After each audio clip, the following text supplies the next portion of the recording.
Good morning mga palangga pa bonus to daily vlogs October 26, 2025. Guide na to karon nga adlaw is si 0 si 1. Pwede na 0, pwede na ay 1, pwede ninyo ubanon kung ganahan mo, kung ganahan ra mo ha. So mamasin na sa daan ni karon nga adlaw. Congrats sa 240 na to, 420 rambol taana no gani ha.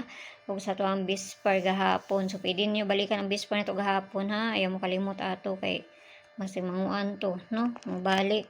So narana sa inyo kanyang balikan basta ko kay tigbalik man ko.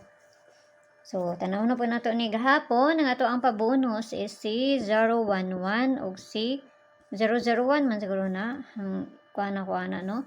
Gahapon. So, kana. Pwede kayo nyo balikan na kay guide ba na to karon nga adlaw is si 0 o si 1. Pwede nyo ubanan kung ganahan mo ha. So, masin sa ta karon nga adlaw. So, pair na to karon nga adlaw 87 or si 78.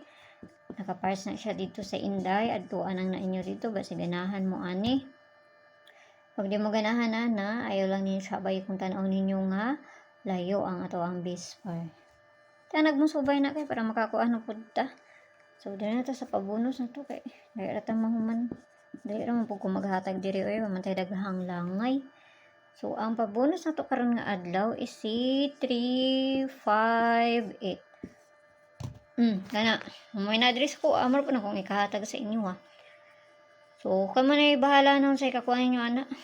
Paligas ninyo, anak. Ano may paligas. No? Kung mamasin, mas mayo. Di mamasin, wala dyan tayo mahimo, anak. Basta ayaw kayo mo pagpalabi, ginagmay lang. Kaya wak man takahibaloon sa ilang kung ano nani, sila ramay nakahibalo, no? So, narana sa inyo mga gayod kung inyong abayan akong ginapanghatag diri or sa dili. Mayong buntag da sa inyo ha, o kana lang. O, maramay na. Ampiang tanan. Bye-bye.